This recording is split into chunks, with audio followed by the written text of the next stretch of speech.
Yeah.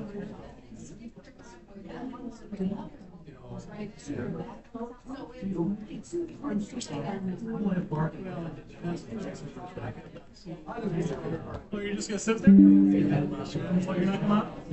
Okay. He's just here support. Just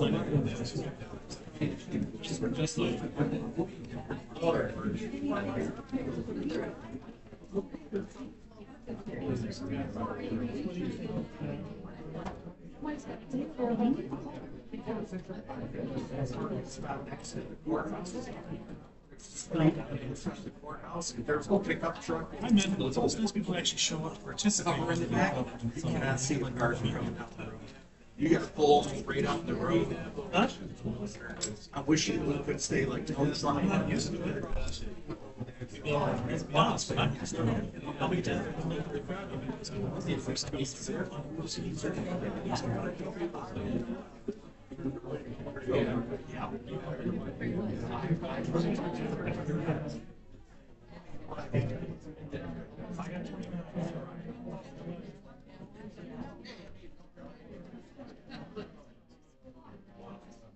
Two, three.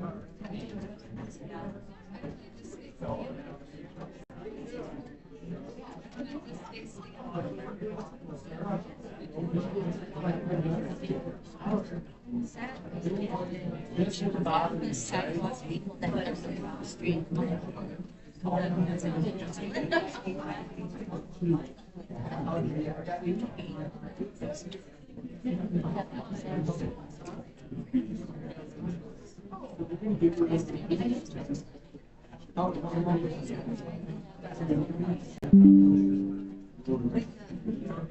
Did you have to get those boxes for it?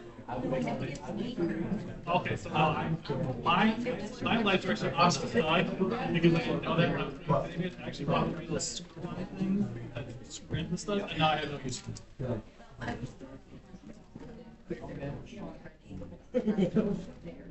Well, but even if there's electrical, you gotta make sure it's studded because the electrical things in may not be heavy and it'll fall. Meeting will come to order. Would you stand for the pledge of allegiance, please? Pledge allegiance to the flag of the United States of America and to the republic for which it stands, one nation, under God, indivisible, with liberty and justice for all. Thank you.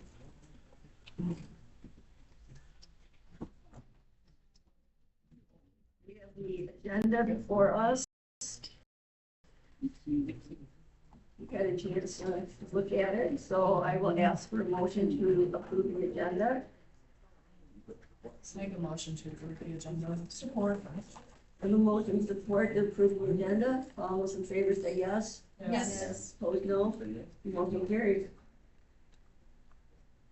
At this time, I'll ask for public comment, and these are for agenda items only.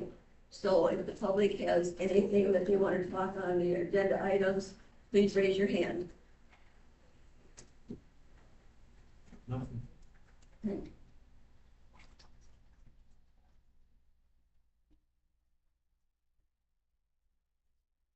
next item is a presentation. The presentation is on well drilling update and change order request.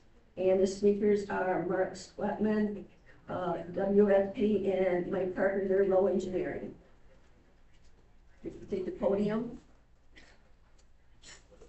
You want to move it back, we can move it forward. You guys have all met Mr. Swatman. He was on a few meetings back. He was on a teleconference with us.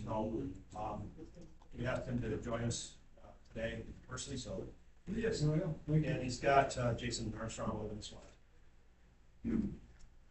Anyway, so, Mark Sweatman, I've got about 40 years of experience in the environmental and water supply field. We've been helping Charles Arnold for a couple of years now. And just here really to give you an update on what's going on with what we're calling the Gun Club Road site. So it's the replacement for, well, what was called well 3, well 3A, and now it's going to be well 10. So I gave you just basically it's an overview of our presentation. As I said here, the original well was drilled in 1956. And when you look back at some of the old records, or you look at some of the updated records, there are some things that don't quite match what we found now. And in particular, on the original well, there was it was supposed to be just a bedrock well. And there was a certain depth that was the bottom of the aquifer. And there was really nothing in what I'll call the non-bedrock portion of the borehole that looked like it would produce water.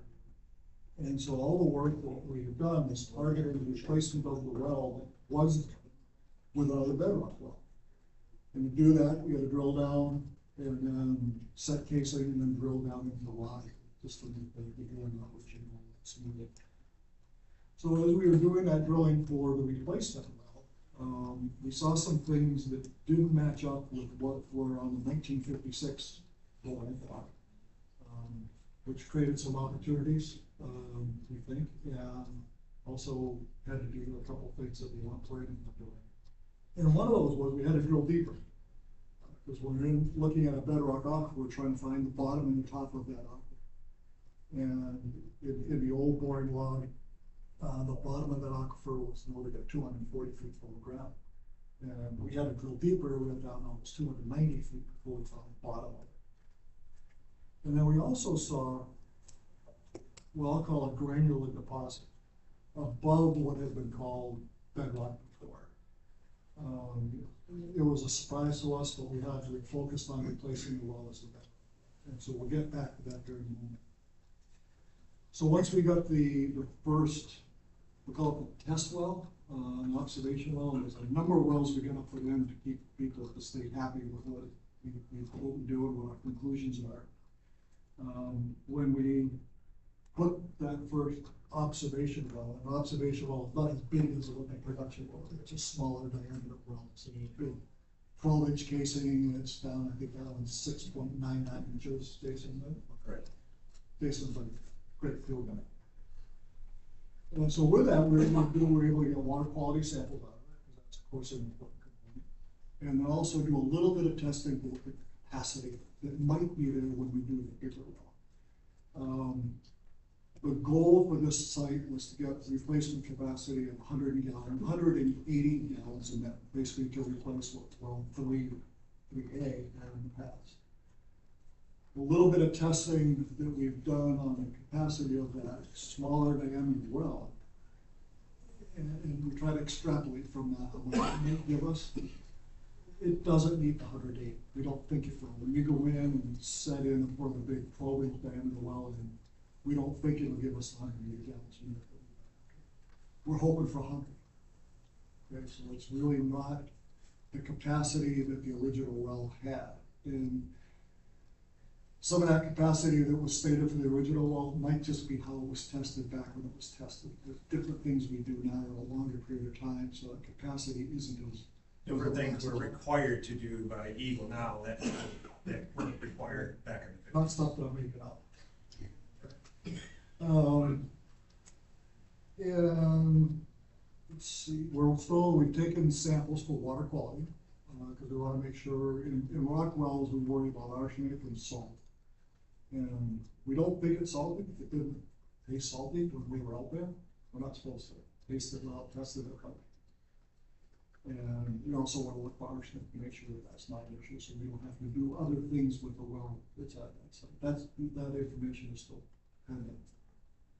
So at that spot, we can still proceed with the bedrock well. But, and here's the part that we want to discuss. When we did the drilling, in conversations with the driller and looking at the samples that came up, we saw this upper granular material that really didn't show up on that 1956 borehole. And when we saw that, and there were some other indications that there's some water there. You know, we don't know if it's 10 gallons a minute or 1,000 gallons a minute. We know there's something. And so we've been talking with the city, that it just presents an opportunity to look to see if that upper unit can produce a decent amount of water to help the city out with their long-term capacity. That work, So that requires another well, like the one we just drilled, another observation well. But instead of going all the way down 280, we just go down to the top of the bedrock and stop. And then we pump and analyze that upper zone of water, correct? yes, yep, so we go very close to where we did the original bedrock core and drill down shallow, drill about 140 feet roughly, and then install a screened well like you would do in some of the houses. Not everyone has a bedrock well. And screen that upper unit, again, do that capacity test on the well to see what it might produce should we go to a larger well. And also get a lot of quality, because I know in the shallower deposits, in certain places, there is arsenic, and that's one of the things that we're gonna try to avoid. So it's not only quantity, but it's quality that we're gonna be looking for here. So yeah, like Mike said, we would installing another shallower, narrower diameter well. And we put costs together, and that's a big later in the agenda for what we'll call a change order. Go out in order to come and do that work, and then for us to do some evaluation, I think also. I could talk to you all day about ways if you want. But hold on, we're Call it a paramedics. and no, we don't use lousy rods to find water. So I think, just in a real quick summary, this change order they're proposing gives us two options. If they both pan out, gives us two options to look at, and really it boils down to how much water is in this upper. Now, you had mentioned when you don't know for sure, but the well driller does have a feeling when he went through that area that it would, that it would produce water. The well driller, like Mike said, one of the things that we look for when we drill it is, putting water into the well as we're drilling. And when we get into these granular units, sometimes that granular will drink the water that we're putting in, and you'll see water loss. So there was some water loss that was noted, but we're not sure if it was really water loss from the aquifer or if it was from some of the casing that they put in place, because they had some problems with leakage casing also. So that's, again, one of the things that we do. And like Mike said, it creates a lot of opportunities. It could be that the final well is just in this upper unit. It could be that it's in a combination of it. You have a shallow well and a deeper well to try to make up some of that quantity of water. So it created an opportunity that myself as a geologist saw and went, geez, it's something that we had to talk to the city about. And it's just one of those things that's just feel compelled to let you know that there appears to be something there. And I think we should look at it. But ultimately, it's your choice. We can just say, heck with it, and go ahead and just proceed like we had originally thought and put the bedrock well in and pump that and get somewhere around 100 gallons a minute. Or go in and put a shallow well in and we'll see what that capacity might be. We're in an exploration phase, and this is, I can't guarantee one part or the other of this. When you're dealing with certain bedrock and the geology that's here, it's not easy. If it was easy, you wouldn't be having me up in front of you. Ask away. You say questions for the agenda item, or, okay. Oh, that's it? Thank you, yep. Okay. Thank you, gentlemen. All right. Okay. The action item will go home real soon. Next item is communications. Under communication, number 1, we have planning commission meeting minutes of June 9th, 2026.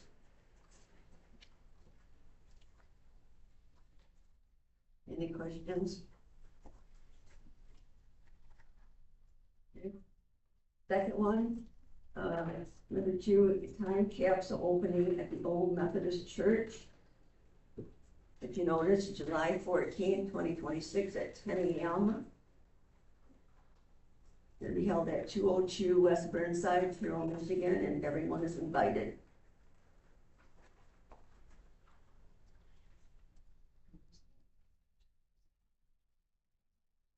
Next item under communication number 3, Lion Drinking Fountain ownership letter. You want to explain that, Scott? So as council requested of me during the committee of the whole, I did reach out to the, let's say the suppliers of the Lion's Head, because again, the word owner really has been a bit ambiguous, and asked them for a communication in a letter form that would close the book on who owns this thing. And this is what we got from Eugene Eccleston, who I believe was the person who actually found it, had it. I know Bobby did a lot of the fundraising effort, but apparently it was Eugene's thing. So this is him, in his so many words, conveying this to the city for, he appreciates our willingness to accept this donation and preserve it for future generations. So this is Eugene's way of saying to us, it is our Lion's Drinking Head Fountain. I know that was a question, and like I said, there's no title for anyone to sign, so this is the kind of the best we're gonna get is a letter from them stating this. Questions? Hearing none. We'll move on. We are going to go to the consent agenda. First item under the agenda, regular council meeting minutes of June 1st, 2026. Any changes or questions about those? Yes. I'm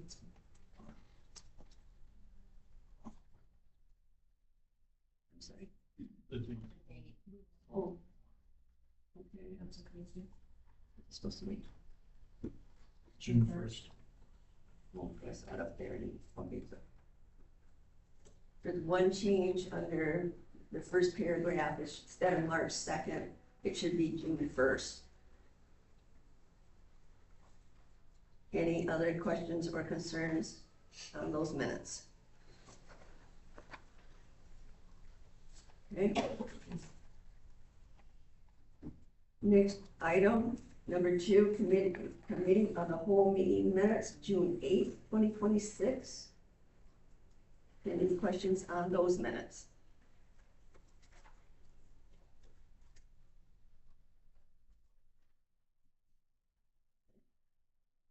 Move on, number 3, invoices.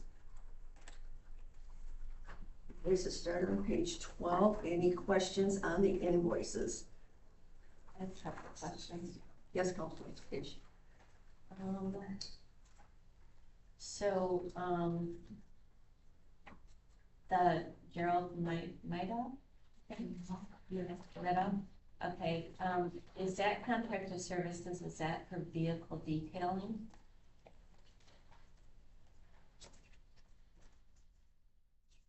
Page you're on, sir. Or 50?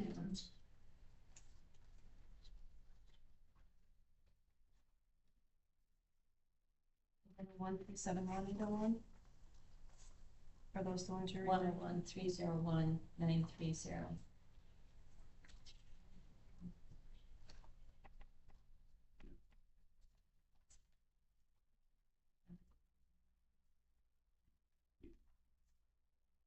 Police vehicle.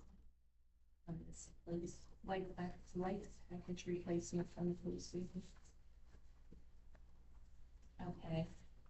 And then, Great Lakes Directional Bowling Board, is that one of the wells? No, they're the ones who do water lines for us, when you have to, so you don't have to do the trench, you just go straight through Oh, the they go water.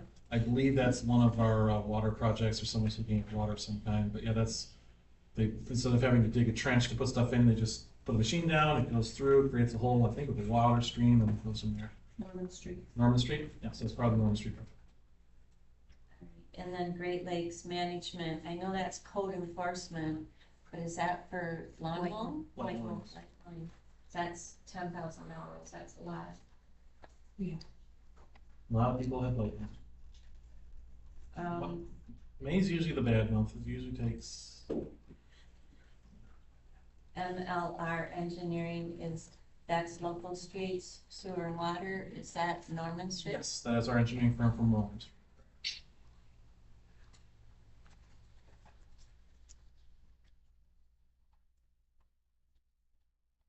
And then, I hate to put you on the spot, and apologize for not calling earlier, but we have 5 software maintenance agreements. I know some of them are because, like City Plus, it's for, you know, the treasurer's computers and stuff like that. But is it really necessary? I mean, because some of them are just like $25 licensing fees. Some of them are a lot higher to have 5 software maintenance agreement plans. Well, there are different plans, different software, like for instance, the Revise, that's our annual payment for our website, so that's why that got distributed, Okay. so that's Revise.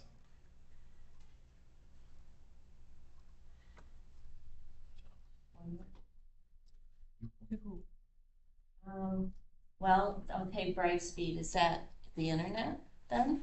Brightspeed is going to be our internet services for Is that for the whole City city? Hall. It covers City Hall, police, fire, wastewater, farmers market. In For the addition to majority. that, there are SCADA phone lines that are attached with that. And DPW. And City Plus is the financial, and then what, the Casell? Casella is our software system that we use for utility billing, accounts payable, payroll. And then there's just one other one. Clean Financial. Is that another, That's the is copy, that a isn't it? banking one? Is that the copier? That's the lease payment on the copy. Okay, see, that's helpful, because if you just look at this, and I know I've asked questions before, but then today it was just like, you know, it seemed like one right after another, you know, and it adds up. I mean, yeah, $10,000 again between 5 of them, so. Okay, thank you. It's the joy of everything being a subscription service. It's not like you just buy Office and have it. Everything's a subscription service, unfortunately, nowadays. Any other questions on the invoices? Okay, let's move on to number 4, department report. And the first report is the police report, Chief Brian Newcomb. Any questions for the police on that report?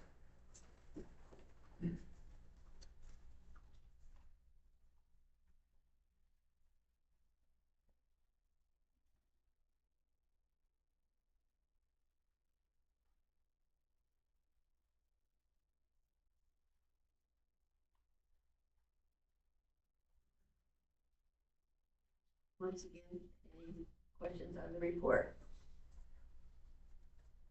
Hearing none, the fire report, and that would be our fire chief, Randall Peckrell. There, you won't find a report because he has not been available.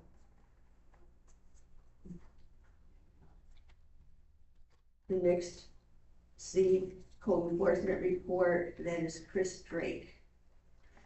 Any questions on the code enforcement report?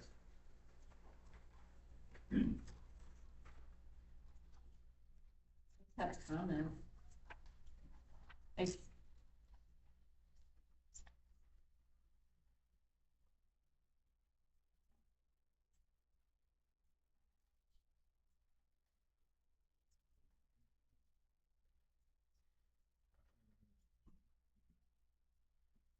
I just had a comment. I see for the blights, for the lawns especially, a lot of them say corrected by owners. So obviously, by notifying the people, putting the door hangers on there, it is getting to be effective. Yes, oh, yes. Okay. I'm not seeing as much now as I did that month. Like, it was really bad, like, people didn't mow their grass at all until I tagged it. And there's some that still wait for me to put a tag on their house before they mow. So it is getting better though. Any other code enforcement? Yes. I have a couple of questions about Tubby's. I mean, where do we stand with them? It's an eyesore.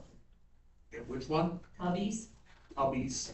the, building, out to, past Walmart. Like if we see this? Yes, yes, it's a disaster.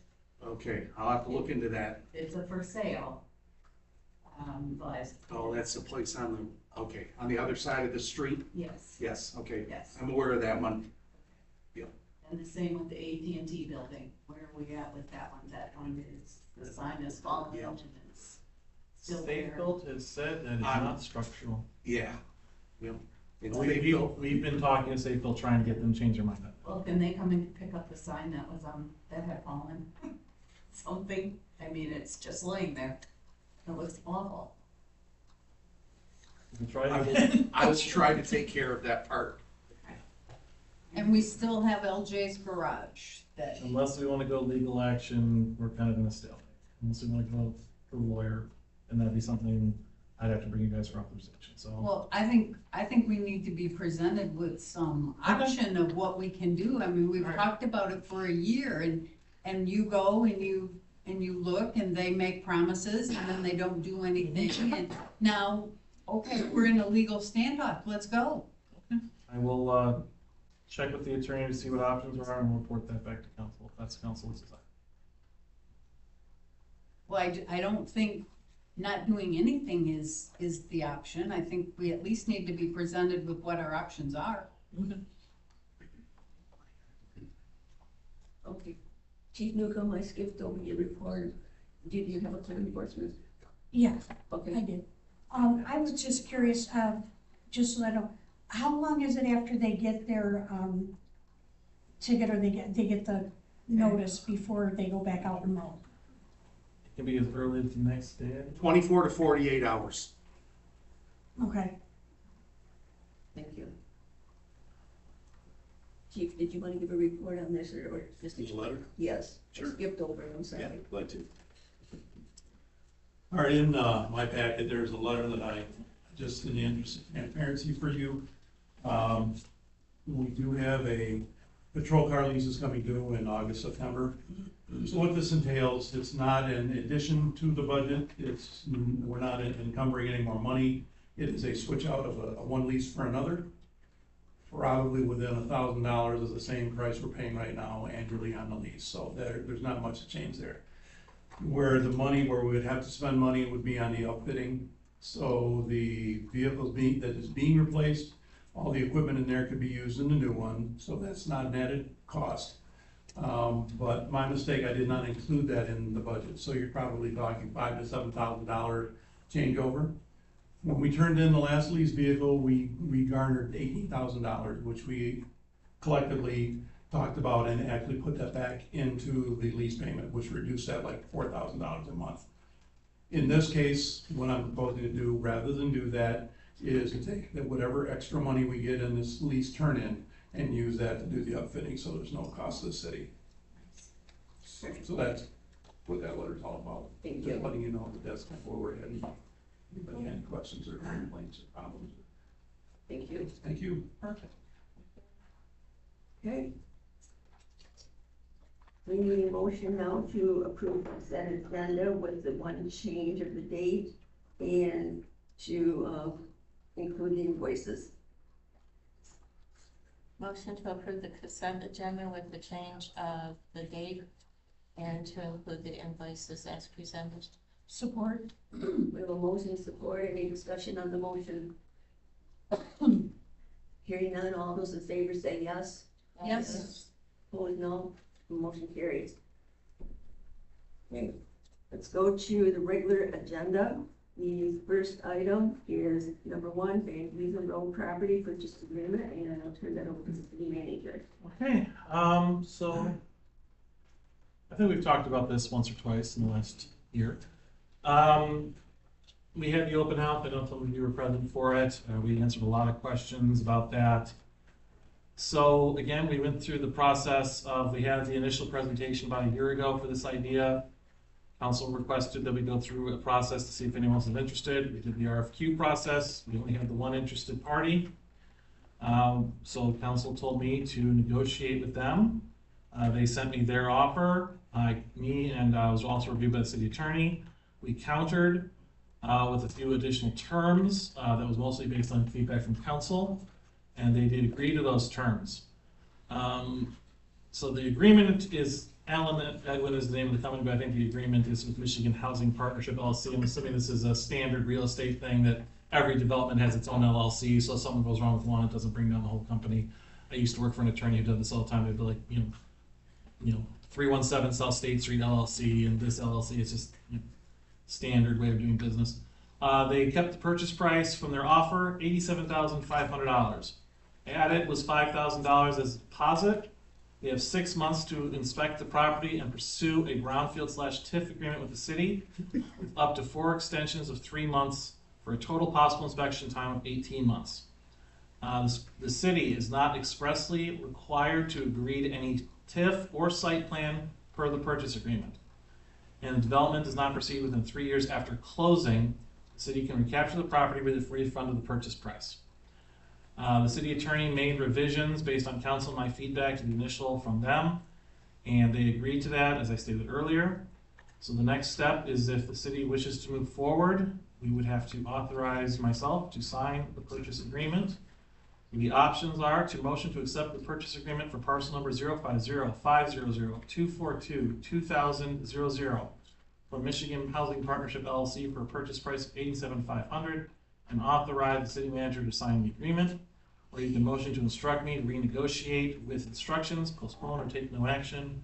I can answer questions, and Greg is still here if the mayor wishes him to answer questions as well. And again, there was, and I understand some of the adjoining landholders, are not, they understand what's going on, they may not be thrilled about it, but unfortunately, it's happened to all of us where we've owned something and then someone comes in behind us. So it's just part of the evolution of development. So those are our options. We go forward, tell me to renegotiate, or we pass. Okay, we need a motion on the floor before we do debate. I'm gonna make that motion to accept the purchase agreement for parcel number 050-500-242-200000 from Michigan Housing Partnership LLC for a purchase price of $87,500 and authorize the city manager to sign the agreement. Support. We have a motion with support. We will now go to debate. Questions? Yes, come up. Question. So they're allowed, with this contract, 6 months to inspect the property. Why is it necessary, and maybe I missed this in the first meeting, but why is it necessary to allow 4 extensions at 3 months each? I mean, don't you think like 1 extension or maybe 2 would be sufficient? Why does it have to be 4 extensions? Well, the extension A is shorter than the initial period. Well, So that's one of the reasons why it's more. They could have had 2 extensions of 6 months if they so requested. I think that's, and again, I don't know everything, so if the mayor wants to direct the question to the person from them, that's up to you. From my understanding, this is also, their inspection period is for them to review the land about whether or not it's viable, then also to go through some of the process of developing and talking to the city about if we're gonna go down the road of a brownfield TIF plan. I think after closing would be site plan, so that's not part of it, it's not the planning commission part, that'd be after closing. So that also allows council time to review the brownfield plan they come up with. So while it's baked in and it reads, and I do understand your reading, that's more for them to take time to review the land. It also allows us time that if we say, in 6 months, we want more time to review this brownfield project or this brownfield agreement, we're not placed under the gun.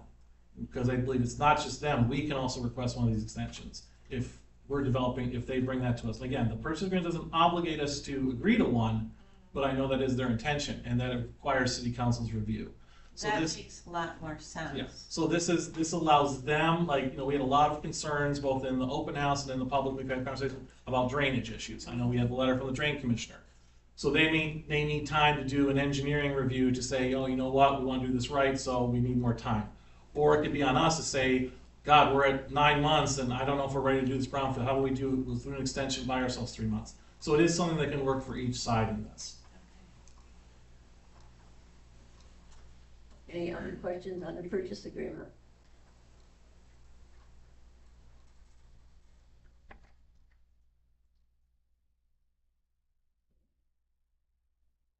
We have a motion to accept the purchase agreement for parcel number 050-500-242-2000 from Michigan Housing Partnership LLC for a purchase price of $87,500 and authorize the city manager to sign the agreement.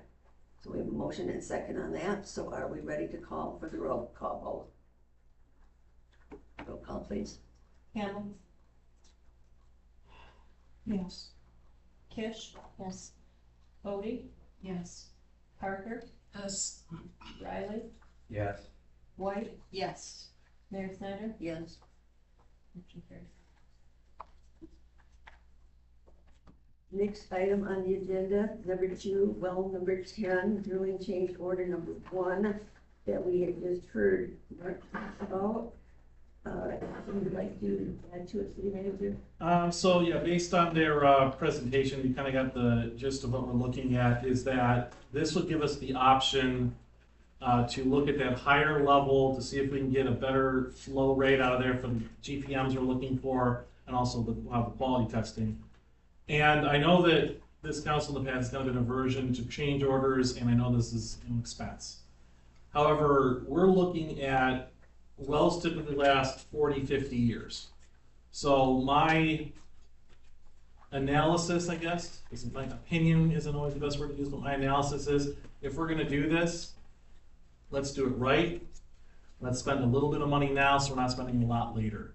And if this means we find out what the best supply is at that well site and we can stabilize it and have the best source, for, even if it's, we do the lower, we do the higher, we do a combination.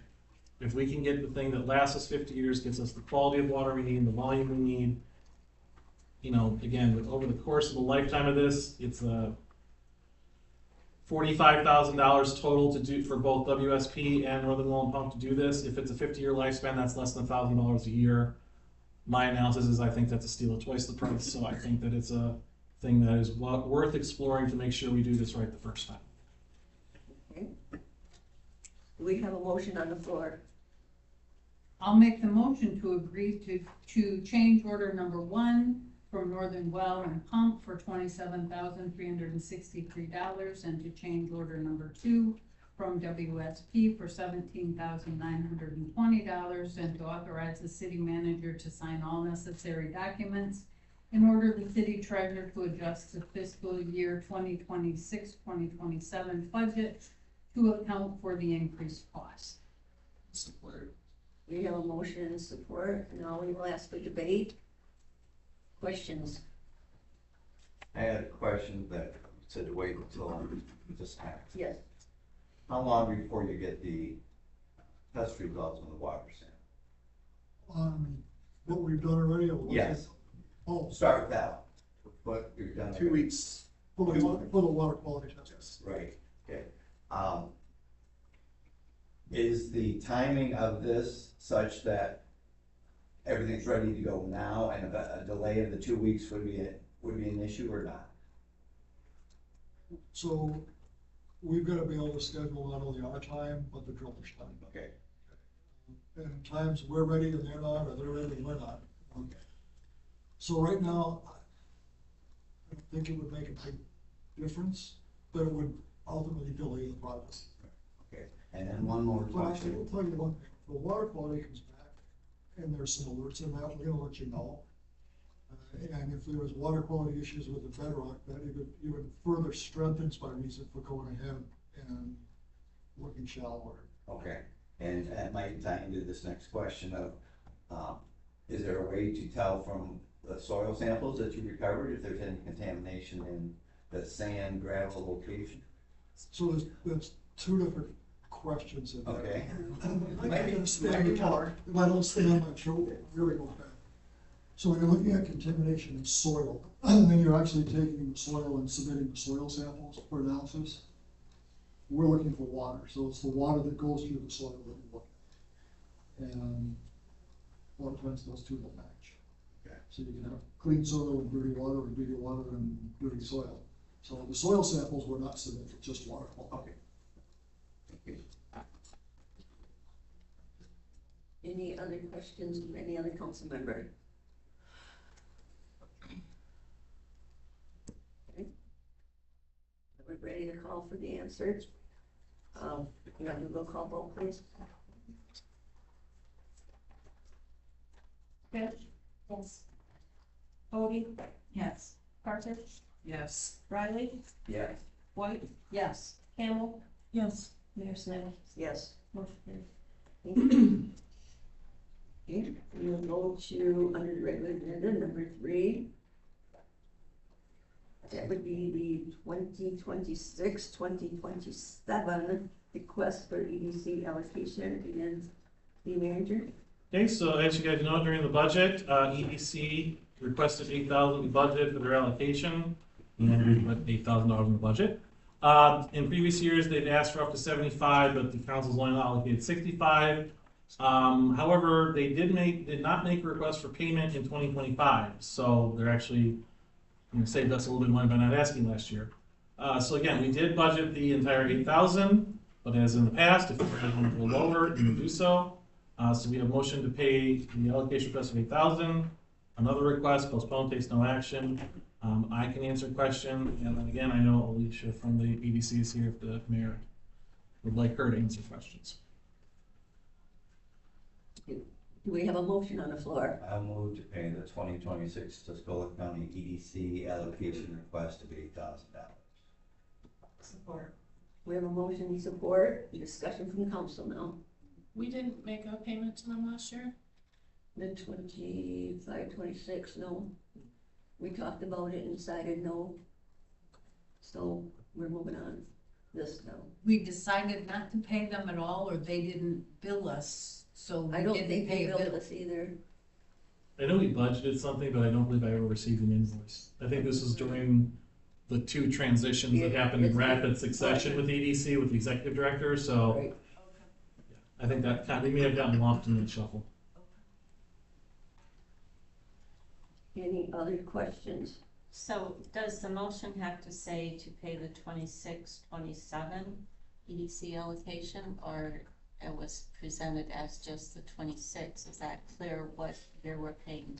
So the invoice is for 26, but it's in our 2026-27 budget year. So like next year when they ask for 27, it'll be in the 27-28 budget year. So their request is of a year, but it falls how our budget is. So I base my motion based on their invoice. However, if you guys want to add the words 27, I don't think it's going to make any difference. We all know what we're paying. So. It's actually in the letter, the memo that he wrote. And that's just to let us know, because once again, you know, we have 25, 26, and we have 26, 27. So this is the 26, 27. So I think your motion's fine as long as you have this here, and this is part of the record, so.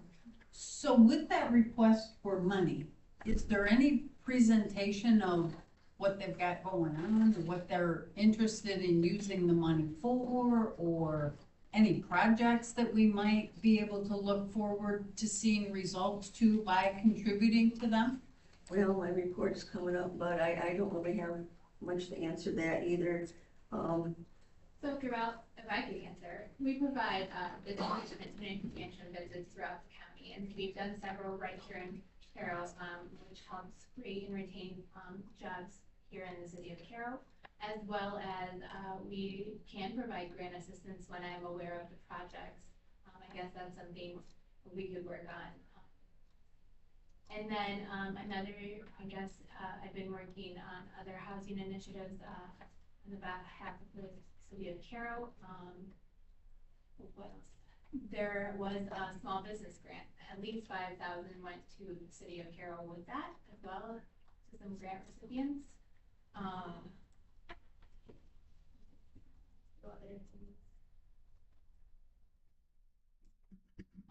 the multi-use path. We're also working on a grant right now that is a multi-use path that would create a path as a Cass River corridor path that would connect that trail to the downtown, as well as Indian Fields Township. And then, you know, there's some other components there that it could grow initially. That's just a few projects. I work on many projects, so my thinking process, you know, it's not just the city of Carroll, it's throughout the whole county. I'm trying to think of some more, but that's off the top of my head. You know, again, if I don't know all the projects either. Oh, I came to the DDA. One thing I was trying to help them with is become RRC ready, and that opens the door for additional grants as well. Right. So I prepared some forms and everything and kind of laid out the whole project for them, which is kind of above the technical assistance part, but I decided, you know. Okay, thank you. Make a comment? Yes.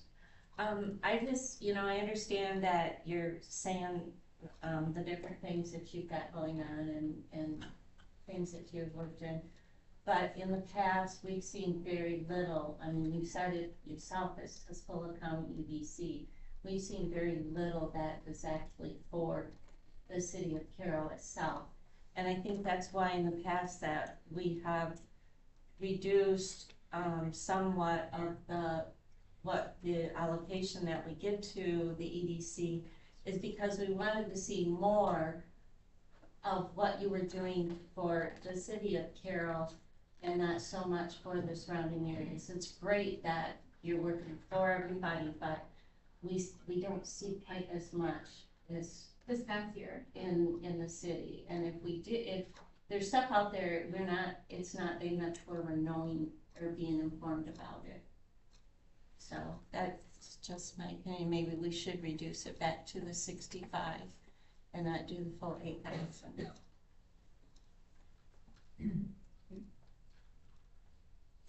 Other questions?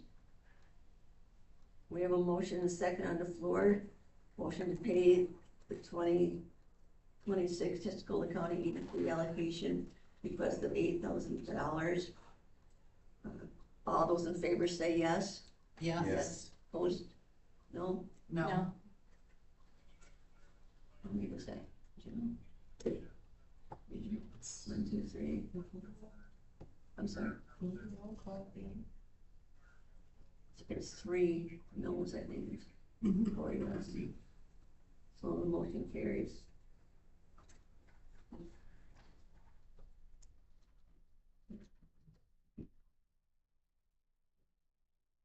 Move on to the next item. Resolution number 2026-07, setting administrative fee schedules for fiscal year 2026-2027. Yeah, so we went over some of these in the committee of the whole, just to point out the one correction that was made per council's review was in rubbish and trash. So the fee is going to be $30.53 every 2 months. Commercial hand stop is $32.20. We did get that math corrected. So that was the only thing. And then also, Can you repeat what you just said? yeah, there was a question about the rubbish and trash. I don't know if this is the version I sent over. Because this one's being a lower rate than what the rate Did you was get the supposed wrong, to be. did you get the wrong one on the agenda? Son of a gun. Well, no, because I just scrolled down to the subdivision, I changed that language and the fees determined, and I changed that language, whatever I sent over, so. Son of a gun. Because I did change the language for subdivision condominium PUD also to say that it would be, it was $100, whatever the application fee is, and then the fees be determined based on billing, which would mirror the language from site plan revision, says an invoice, cost per invoice for planner and engineer, so it's too many versions that's flying around. So, yeah, it doesn't say that here, but that basically what I changed it to, so the subdivision, it says, and I know Emily had the question about determined by city staff, the language I wanted in there was basically copy and paste from site plan revision. It says, cost per invoice for planner and or engineer, and then it was actually $100 administrative fee. So I don't know how that one got lost. That is the correct garbage one, right? I think 3053 was a starting point. I think she did grab the wrong one. You have to table this again? What can you do? But there's another section if we're gonna go over on 53. You've got the sign review, you have the application fee $25, it was $50, and then you got the administration fee $50 and it was $25. So they're flip-flopped, and I don't know if that was intentional or No, if that was, no, the application is supposed to say the same at 50.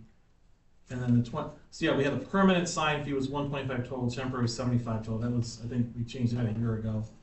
So, yeah, I don't know what version of this, because I never changed that. The only thing I added was to sign review and zoning permit, I did add as a disincentive, to double the fee if I have to come at you after you've already started. That was the only thing I changed in that, so I don't know how that one got flip-flopped. So. We don't have a motion on the floor yet, so we don't have discussion going yet, so we have any more comments before? Just that, again, because of issues, obviously, we didn't have as much explanation on the fire one. The chief is here, so if you have questions when we do get to a motion, you can ask your questions if you so choose. And I can try and relay what he told me as best I can. So, and I know he did have some material he left for everyone in terms of where some of this math came from.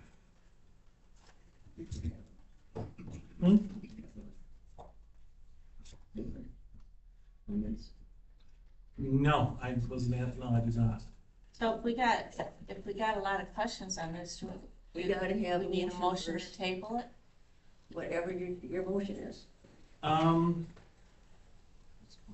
The one thing I would say though is that if we don't have these in place by July 1st, the water rates don't change, our budget's based on the water and sewer rates going to these levels. So. So you could do a motion to approve the fee schedule for the water and sewer, or what was that page? The problem is we'd have to revise the resolution, because the resolution basically says everything. So it's either we pass it now and we amend the parts that need to be fixed, or we'd have to figure out which parts of the resolution need to be dropped. I make a motion to postpone this until the paperwork is clarified. I'm sorry, did you give me a second? Yes, sorry, second. We have a motion and second on the floor, so let's ask for discussion.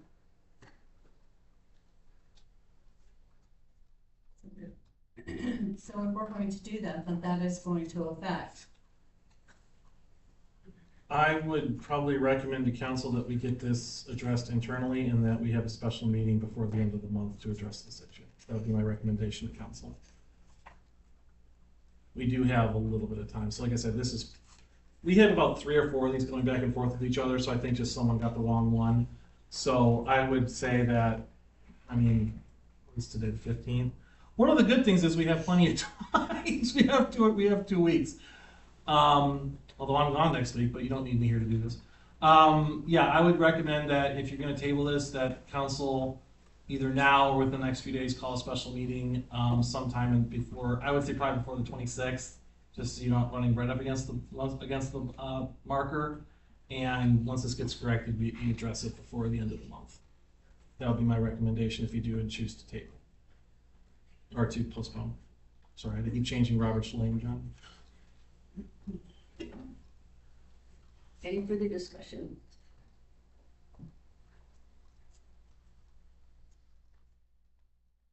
We have a motion and second on the floor to table this until, I'm sorry? Postpone until what? What'd she say? Until the paperwork could be put together? Clarified. You want to do a roll call?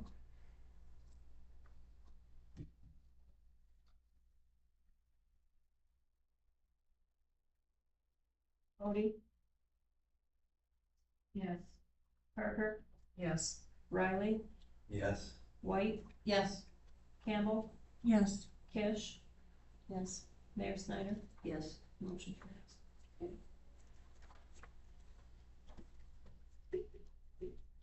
The next item.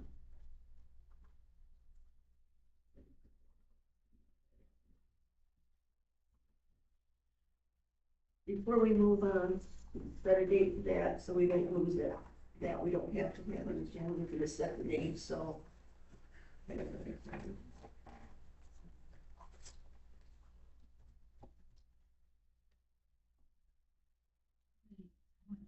have to give notice for something. Tomorrow's everything? 18. Yeah, so technically you do it tomorrow. Do we have it fixed by Thursday?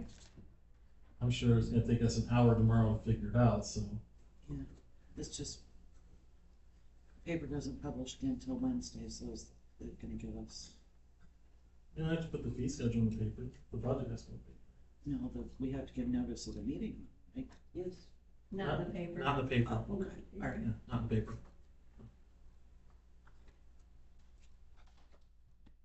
So, Okay, so we need to do this as soon as possible, so let's decide.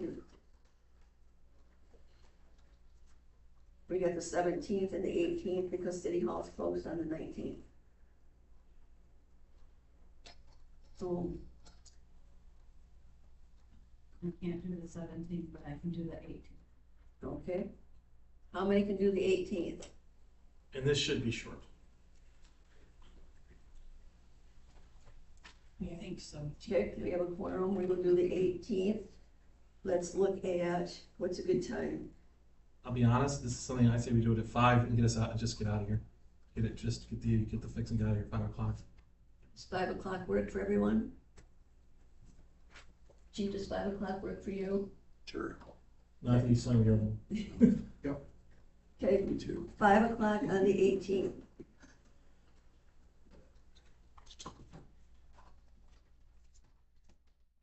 My apologies for the error. We'll get it corrected. Okay. Proof I'm human.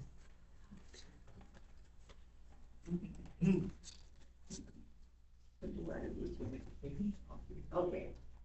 The next resolution, number 2026-08, participation in, is it Clemens? Your local agreement, and we are going to ask Chief Newcomb to take the podium and explain that 50-some page, please. Whatever it is. All right, in a nutshell, this resolution, there's been a change of fiduciary for the Clemens report writing system that we signed on for several years ago. We were compelled to do that as the county did, and we basically had to follow what they're doing. So Clemens report writing system not only enables us to do all of our work, we have roughly 5,000 complaints a year, all of them are in the Clemens system.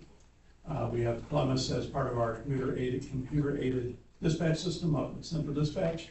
So it's important that we do keep that and not go on to something else like Premier One, that the state of Michigan, no matter what we do, we're using a report writing system that's not cohesive with everybody else in our area. It doesn't do us a whole lot of good. There's no information sharing or anything like that. In this 50-page conglomeration, there's a public agency agreement, and then there's a participation agreement. It's just, I don't want you to get overwhelmed with all the legalese there, because it's kind of like getting a new iPhone and having to read through the entire user agreement, and none of us do, right? So page 57 and 58 is the actual resolution that would enable us to continue with Clemens. And it recognizes the fact that Clemens, as an entity, has moved from the county of Oakland, who started the system, and now White Lake Township and Bloomfield Township are taking over responsibility for Clemens. All of the infrastructure for Clemens is remaining the same. The technical aspects are remaining the same, just people that are running it. Oakland County didn't want to be charged with that at this point.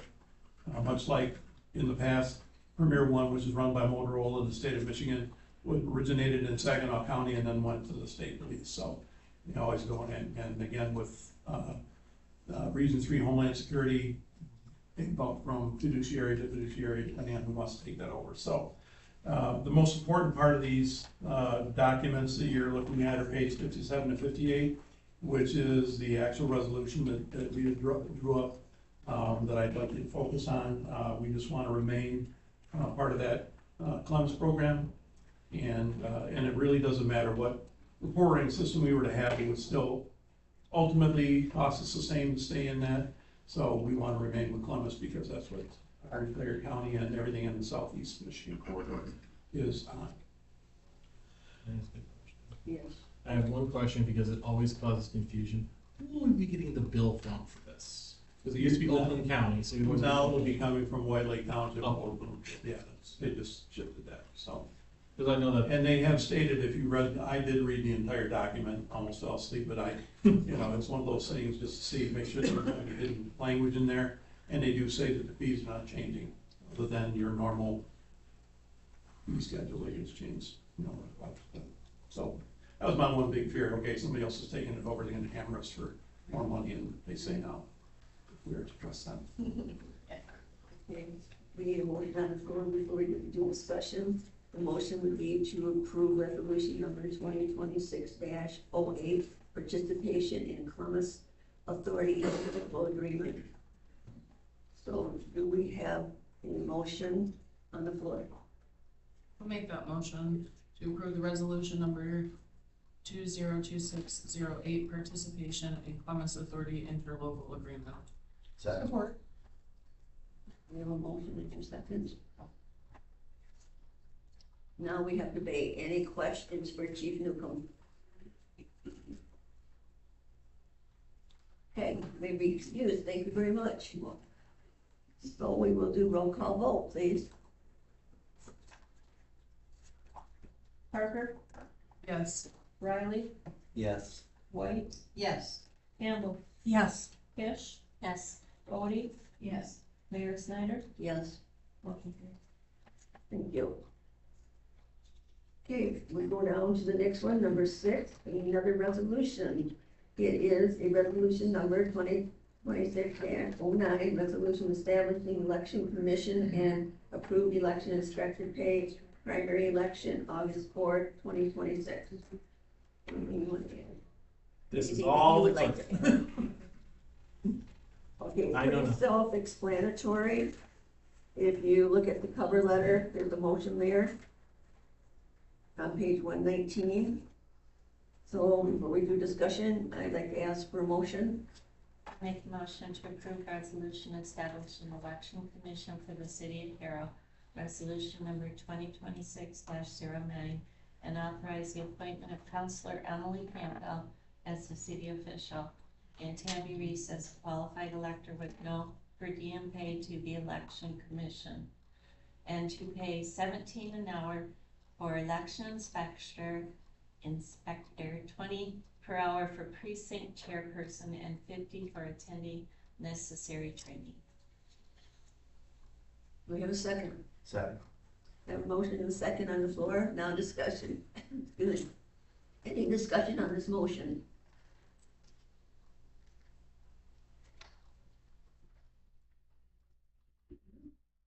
It's a resolution. I need a roll call vote, please. Riley, Yes. White. Yes. Campbell, Yes. Fish. Yes. Bodie, Yes. Parker, Yes. Mayor Snyder. Yes. Motion carried. Thank you. Okay, the next one, there's the city dump additional hours. And before we jump on the motion, gotta have you filled in, so I will turn it to Scott. Okay, so again, at committee of the whole, there was a discussion about changing the availability of the Dayton road dump. Currently, it is available on the first and third Saturday from April and November. That days and times set in the brush policy, which was adopted by council in 2006 and revised in 18 and 21.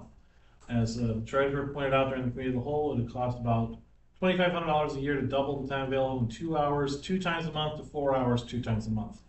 Our DPW Superintendent Reese is informing the easiest way from a scheduling perspective is to simply add time to existing days as opposed to opening on other days. So therefore, if council would like to change the hours of operation, providing the brush policy is required, the sample motion leaves open the option for different hours or days if council desires. However, if changing only hours for only days is requested, then only one needs to be stated. For instance, motion to amend brush policy to change available hours at the Wheaton Road dump from 9 a.m. to 1 p.m. and leave the days, you just do that.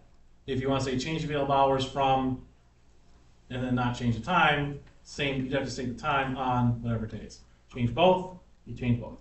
So again, because there really wasn't coming out of there a consensus where everyone said we want to do this, I kind of had to leave the motion a little bit loose because there really wasn't a consensus of how we wanted to do it. So again, I believe based on Tom's recommendation and mine is to say that, again, let's start with expanding the current hours from 2 hours, 2 days a month, 4 hours, and I think 9 to 1 would be better than like 8 to noon.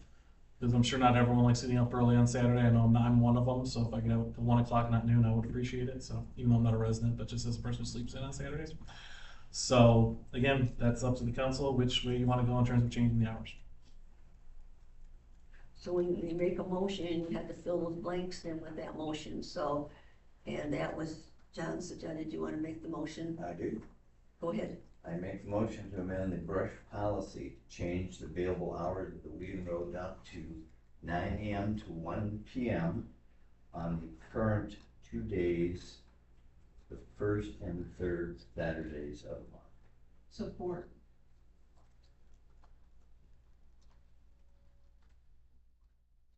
We have a motion and support, so now we'll ask for discussion.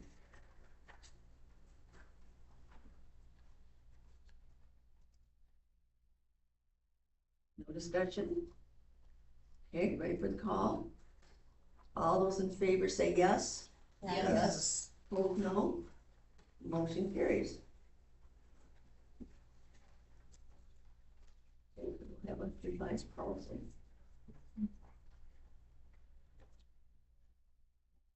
Okay, let's move on to number 8, resolution number 2026-10, fiscal year 2025-2026 budget adjustments.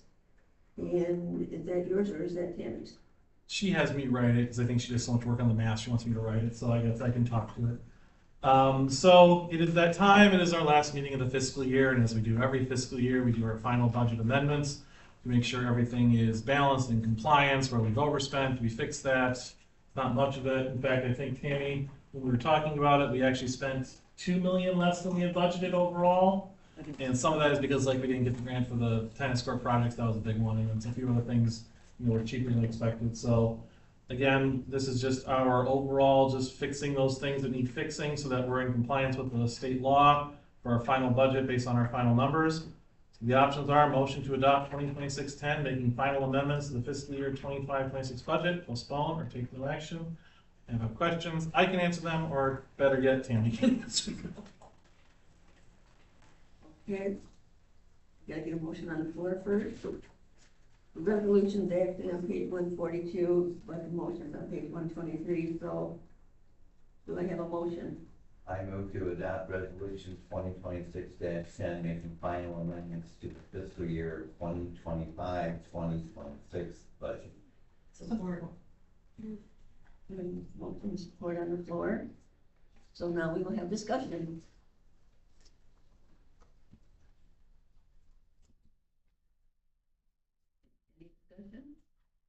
Okay, because it's a resolution, we need a roll call vote, please. White, Yes. Campbell, Yes. Kish, Cody, Yes. Parker, Yes. Riley, Yes. Mayor Snyder.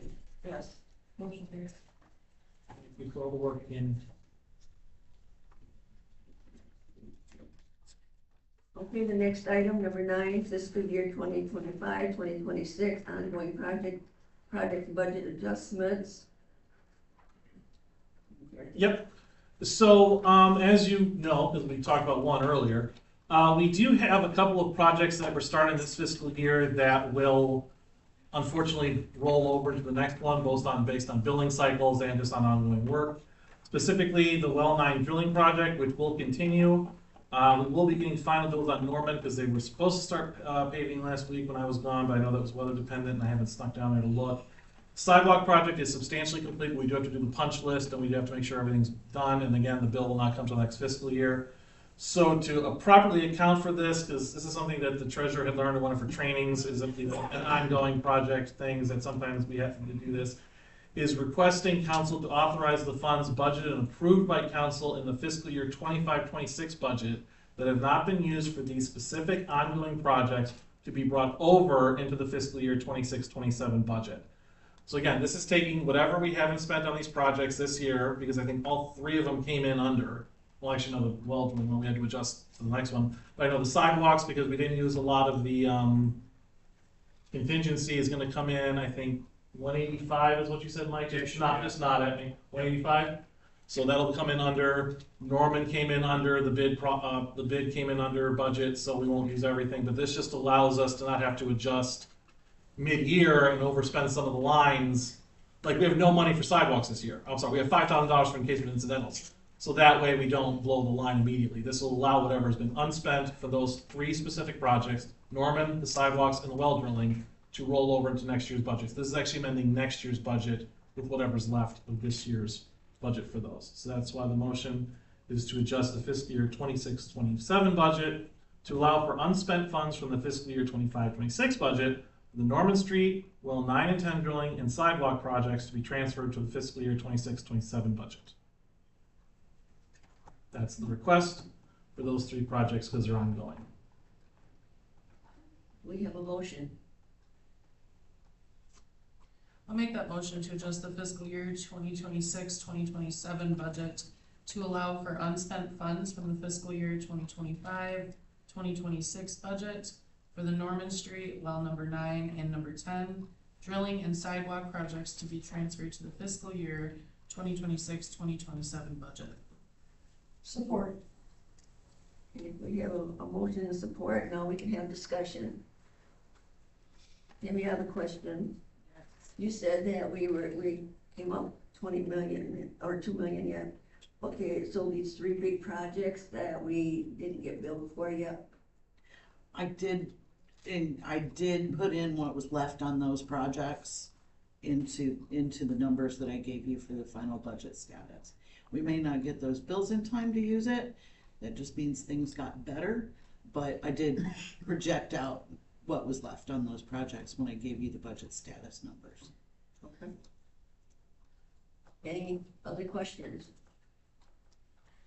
I have a question about the sidewalk money. If money is going back onto the sidewalk line, I'm assuming that it's not any substantial amount of money. So there's not enough money that any sidewalk could be done in the 2026-2027 budget, even though we didn't budget anything for sidewalks. There wouldn't be enough that would go back in on that line to maybe pick up a few squares that are in really tough shape, or a section that could really use some attention. Isn't this money being transferred just to fill with it, to pay these bills, right? So I believe we got their first bill in time for this year. It's like, what, 185? Something like that.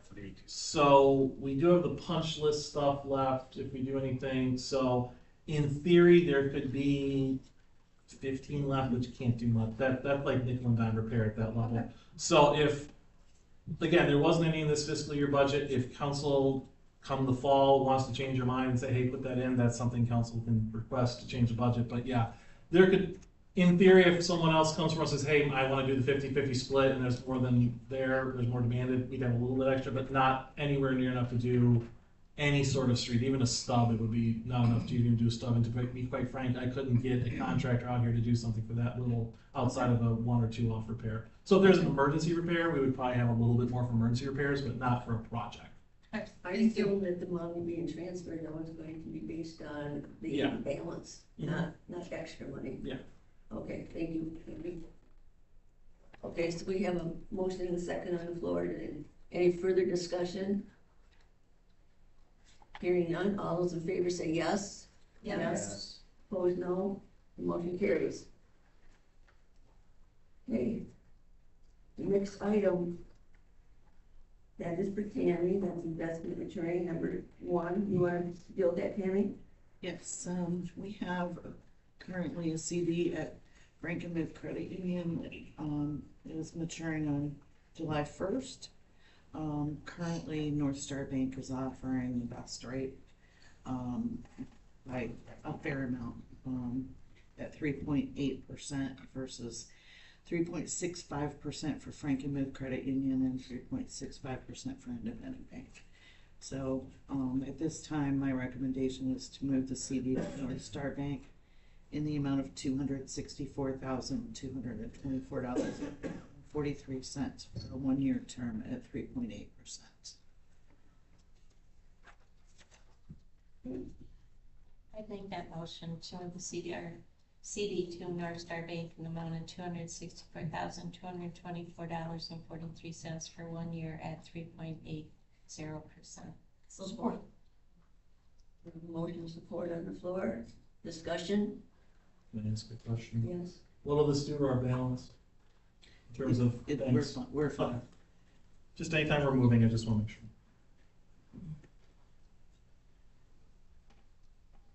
Any discussion? Hearing none, let's call the motion. All those in favor say yes. Yes. Opposed, no. Motion carries. Okay, we have no items postponed. We go to the committee report. And pretty much the first one would be Steve. Would be my report. And actually, Alicia gave a good report for us. I can break down a little bit more as I was sitting here looking through some of the projects. Some of the ROIs or the return on investments would be Carroll Community Schools. We have an SSRP fund, and they were going to purchase a property and future development. So those SSRP funds help assist with that. Alicia, can you please tell them what that acronym is? Thank you. So those funds assisted with that project there with Carroll Community Schools and that purchase. Another one is with the private developers. About $12,000 went from our SSRP fund to that investment into Carroll as well. And then EPA. So we have an EPA assessment grant, which allows for environmental assessments throughout Tuscola County, Huron County, and Sanilac County. And so about 5,000 of those dollars went to the city of Carroll as well for those environmental assessments. And then about 4,700 small business grant assistance on top of my technical assistance, and then other projects that I've been working on. Okay, thank you. So that's about the $29,000 that came back into the city of Carroll since the time I started. Thank you. Okay, next one, Chamber of Commerce, and that would be the manager's report. Let's see. And since we just finished with this literally was held the day before Cars and Crafts, so I think that was mostly on their mind, but that's in the past, and hope everyone had a good time with that. The weather cooperated, which is always nice. There was some initial discussion. There's a group that's reached out. They want to have a circus in town. They call themselves the Medieval Circus. There's no clowns and no animals, apparently. They had called me, and I said, well, I don't rent the fairgrounds, and I don't think... They claim it'll be free for people. The chamber got the same flyer and same phone call I did, and I think they're going to be looking at it. So keep an eye on that if that goes anywhere. Let's see. They have their Chamberger golf outing on August 7th. I don't know if they're full of teams yet, but they're always looking for sponsors. America 250, so July 4th, there's going to be activities all day. I know that we're having, I know that the Parks and Rec is having a part of it. I know the Moose are doing something at the end of the day. There's going to be events all day on July 4th, a celebration of America 250. And then the 8th at 5, we're going to be part of something they're doing across the country, a simultaneous reading of the Declaration of Independence on the courthouse lawn. Let's see. Other than that, and other events coming up, we do I think I don't know if we filled the board member seat or not that was open. So, but yeah, that's what the chamber was up to. Like I said, it was the day before Cars and Crafts, so that was kind of what they were mostly focused on, was making sure everything's ready for Cars and Crafts. So. Next report, Downtown Development Authority, and that would be Councilor Tisch. Okay, so we had an update of the employment agreement for Devin Pomeroy. I moved and approved the purchase agreements for the bike rack. It is an insurance claim, and the DDA approved for a marketplace Michigan Department of Agriculture and Rural Development grant in the amount of $763 to be used for, it's to be used for supplies and materials that are for the food safety program. Okay. Yeah? Yep. Okay. Next one, Fair Board, and that would be Councilor Bodie. Things are falling into place for the fair. There's gonna be a new rodeo in town. What's the dates of the fair? The dates of the fair. July 26th through August 1st. So Thank you. July 26th, August first. Thank you. Keep going, I'm sorry. There are a few things left to be done around the, new grandstand. They're just waiting for some things to come in to get that completed. There is going to be a special, plaque in honor of Patty Woodard from, did I say Woodward, right? Woodard from Cummins Memorial that will be placed. I think that's about it. Okay, thank you. Okay, Park and Rec, that's Counselor White. The last meeting was canceled. Carrie she did a movie in the park night, the same night as Cars and Crafts that day. We have a meeting tomorrow night. That's the America 250 participation for the 4th of July weekend is in conjunction with everything else that's going on in town, but nothing specific to Parks and Rec. Okay, Planning Commission, and that would be Councilor Campbell. Okay, well, we discussed, 3 proposed ordinances and decided to send them to council for feedback. And that was all. And we will be having those 3 ordinances the next time we have a committee of the whole review. Okay, next go to our Board of Commissioners, and that would be Councilor Parker. Safe Built, new building inspector introduced himself at the last meeting. His name is Daryl Hunt. The Sheriff Ryan Robinson had requested a new drone because their last one was damaged beyond repair. And so that was approved for the cost of $32,960. There is a reimbursement coming from an MMRA claim, something's, from my understanding, like an insurance, for $20,000 to help cover the cost of a new one. Okay, thank you.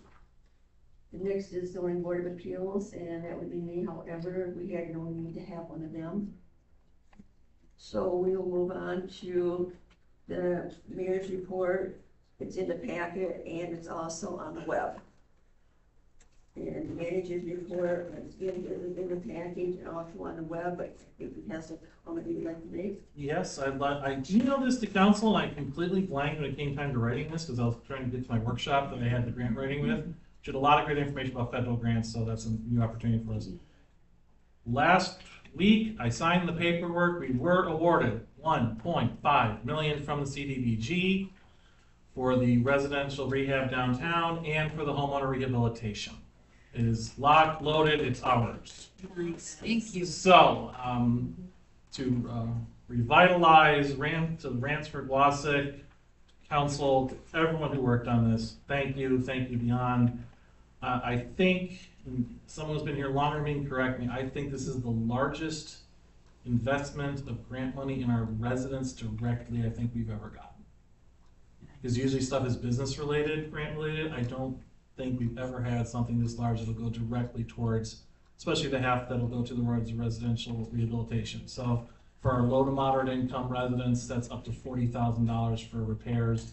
Either it's a grant or it's a very low interest loan that after a year or two they will usually cancel. So this is a tremendous opportunity for a lot of people in the community.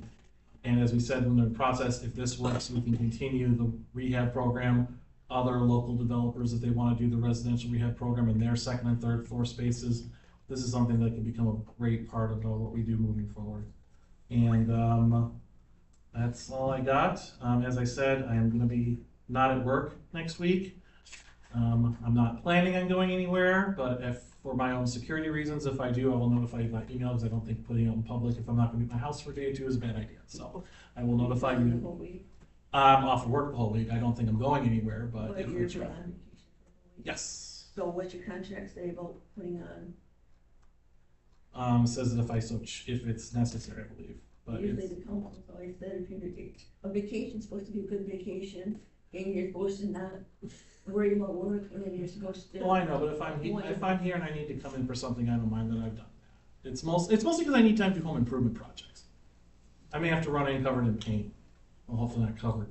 And your contract doesn't say that. I don't think it's a requirement if I'm taking video. I think it's mostly if I'm gonna be out of contact or out of the area, which is why, like, when I was on the island, or when I took my trip to St. Croix, or when I was unavailable if I needed to come back, is when I usually name someone as an acting. I've done this multiple times, and I've taken vacations and not gone anywhere, I understand it, but I know that's always been in the past, that if you're gone for a week, then you appoint, because the purpose is, we want you to go out and not worry about the city while you're taking those vacation days. Even if I'm taking vacation days, it still sticks with me, so. I appreciate it, but it's also that I'm literally 5 minutes. I don't mind if something comes up if I need. Like, if you guys would schedule the special meeting, I would have come. I would have been in blue jeans, but I would have come. Can we ask the manager questions? No or no? Yes, go ahead. Okay, so, on the wastewater treatment project. Mhm. Well, actually, that's that part. The row, inspecting the work and developing the punch list.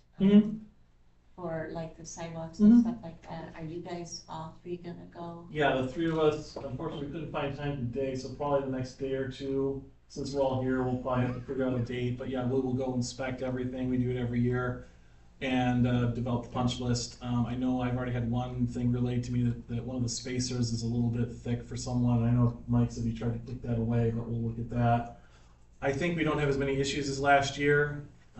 Like I said, we had a lot of phone calls and complaints about certain things last year. I haven't gotten one this year, so I think this contractor's been pretty on the ball with their stuff. So, and they're a lot faster too. Yeah, with the sidewalks and stuff, it's been pretty good, but I know I've had a few people question or just come to me and ask questions about, like, the grassy area up next to the sidewalks and the driveways. Some of the driveways weren't cemented driveways, and they got the crushed rock or rock, and some of it's washing out already from the heavy rain that we've had.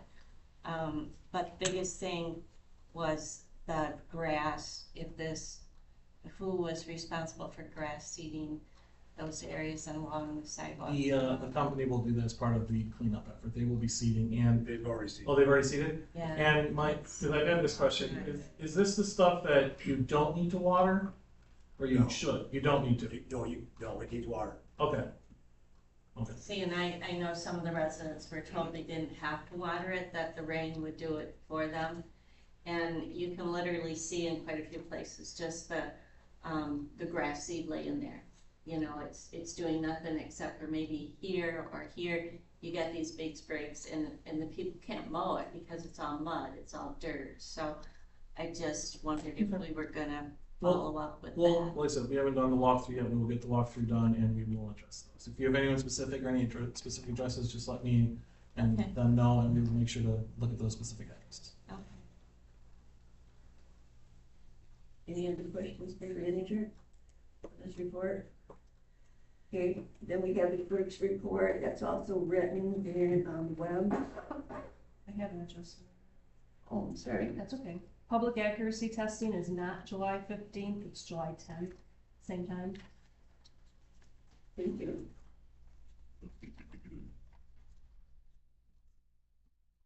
Say that again. It's July 10th at 10 a.m., not the 15th. Okay. We have the treasurer's report. It's also a written report, and it is on the web. Anything to add? Okay. Thank you for your hard work. Appreciate it. Thank you. Okay. Next item we go to is the additional public comments. Any person here, you want to take the podium, state your name, address, and Getting quickly. I've probably been in Scottsdale for 17 years, so I paid well for it. This is just great stuff. I'm trying to help you guys because I've also got to work with boards. I kind of watched online for a while for some of the blowback on some of the enforcement things, so I'm just gonna give you two quick things, won't take very long. Could you state your name, please? Bob Smith. Thank you. Number one, as far as anything, with kind of dog issues, it's a little bit like when I was in school, the dress code policy. I hated it because anytime I got the dress code policy when I was a young and inexperienced assistant principal, the teacher would bring them to me. I would bring the child in. She would cry, call her parents. They would call 5 other people. They all hated my guts when it was all done. So eventually, as I got more experience, I would say, okay, minimally, give me the parents' names, and you reported, you're a teacher, I'm sorry, first teacher, you reported, so I can tell the parents who reported. And you know what? I had a lot less referrals after that. Ultimately, I finally got it down to when I would walk down the hallway, if for me, of course, it was on young ladies, was inappropriate, and it was just me and her, I'd say, I'm sorry, you're in violation. She'd start to cry, and I'd say, no, you can change and go home. And she'd say, oh, there could be 5 people. I'd say, you know what? Everybody has 5 people, but you know what? I only saw you. Next time, if you make a left turn or a right turn or whatever, it's all good, but I can't overlook the law. So I'm only saying, in a lot of ways, the same thing with dog enforcement. It's a no-win. Whatever you can do to stay away from it as much as you can, that would be my advice. Like, I have a neighbor in my subdivision that has 2 cats, 2 dogs, handles them beautifully. Another guy doesn't do it beautifully. You know what? I'd probably sweep the refuse into the street where they walk and they get a picture. So most of the time, and that at some point, then the very worst offenders, everybody knows it's SPCA, kind of like dress code. Everybody goes, yeah, she deserved it. So I'm just saying, tread lightly on that code enforcement. And the second thing that I saw online was, related to sometimes lawn mowing, and to be careful on those things. Remember, I was a rule guy, but if you don't have enough money to mow your grass, you just gotta say, like, how much does it cost to buy a mower for a decent lesson? Probably $250. That's probably what we need to do, not do moral things where the guy says, shoot, if I can, and then maybe do it in stages. So, if you mess up twice, it gets more and more and more. But on both cases, I conclude with that, be careful about, killing a mosquito with a sledgehammer. Thanks. Thank you. Any other public comment? Yes, sir. Make it that far. Bob Atwood, 627 Westchester Drive in Carroll. Now, first of all, I want to make a comment. I might have been a little hard on Mr. Riley at the cat meeting. I was trying to make a point, and something similar to what Bob was trying to make. I've lived in 8 to 10 different communities, and all too often I was seeing the bodies of powers that be jump into something too soon. And that's what I meant about not knowing anything. A lot of times, oh yeah, it sounds like a good idea, but what's it gonna cost? Who's going to administer it? Very valid point brought up at the last meeting was, what are you gonna do with these critters after you confiscate them? So I just, a little bit like Bob, I think you had a lot of good input the last time. I hope you weigh it heavily. The other comment I had is, I'm somewhat concerned about the speeding through Carroll and especially at the 81 on Van Giesen intersection. I was wondering if we could possibly beef up the ticketing or something of that nature.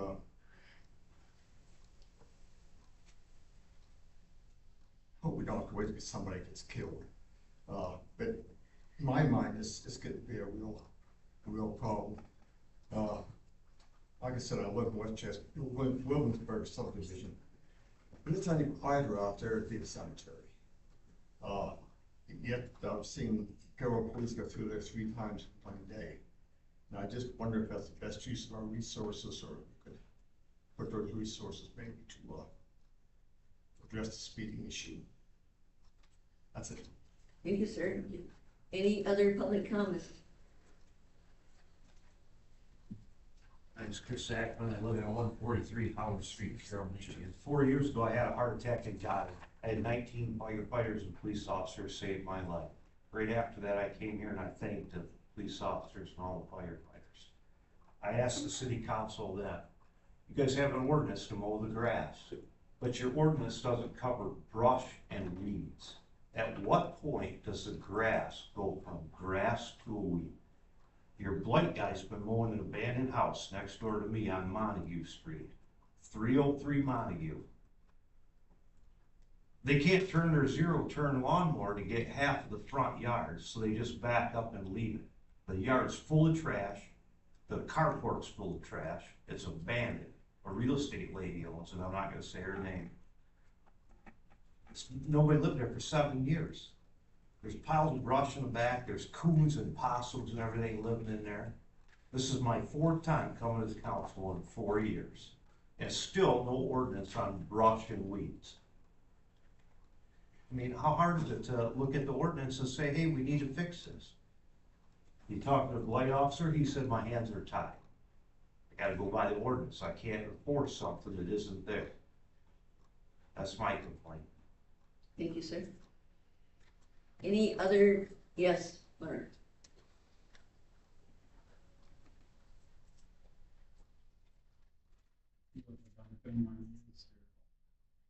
Mark Putnam, 150 East Eckerville Road, apartment 115, Carroll. Mayor and council members, thank you. We can do better. I come before you tonight out of genuine concern for the people of this community. Following my June the 1st remarks, Code Officer, Enforcement Officer Christopher Drake determined that the access drive between Starbucks and Dairy Queen did not warrant enforcement action. I respectfully disagree. That passageway contains 15 potholes and 10 patches. It is a safety hazard. Our ordinances exist precisely for this situation. The owner has not visited this property in 10 years. Small property owners in the city are routinely fined, yet this large absentee owner receives nothing in the way of violation. When accountability depends on who you are rather than what is right, public trust erodes. Under the Michigan Home Rule City Act, this council is the governing authority that enacted the blight ordinance. You retain inherent authority to direct the enforcement officer to revisit this determination and to seek a legal opinion from the city attorney. I ask you to exercise that authority tonight. I ask that the law be applied equally to all. That is justice. If this council cannot act with due diligence, I will file a final complaint with the Michigan Attorney General's office on grounds of selective enforcement. Thank you. Okay, thank you. Any other public comment? Any? No. Okay. I'll close the public comment, and at this time, we are going to be doing a motion to go into closed session. It's the last item on our agenda. Once we make the motion, you do have to excuse yourself and not me in here. So, council members, do I have a motion? Make a motion to go into closed session pursuant to section 8 of the Open Meetings Act. Support. Need more. We need this here, whole thing goes right.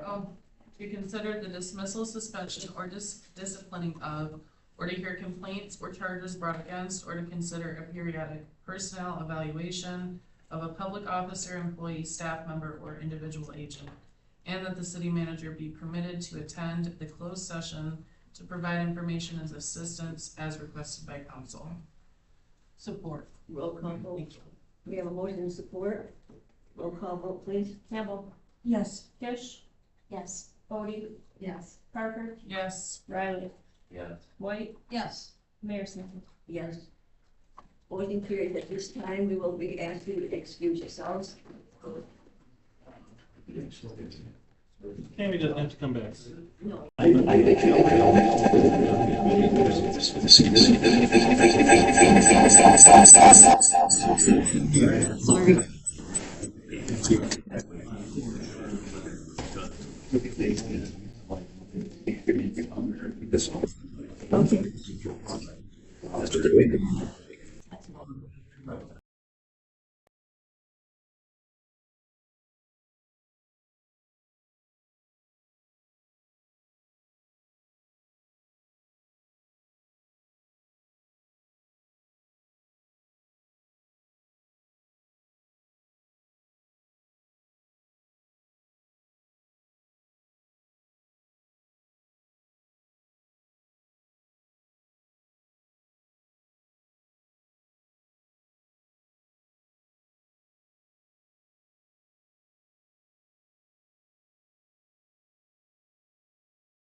Minute, Tom.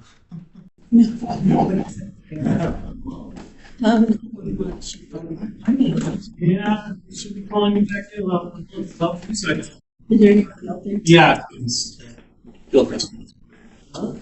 Gilchrist.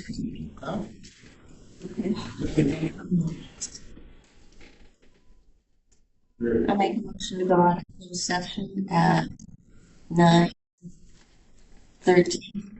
Support. Every motion support, all in favor say yes? Yes. Opposed, no? Motion carries. The second read, the motion in the minutes.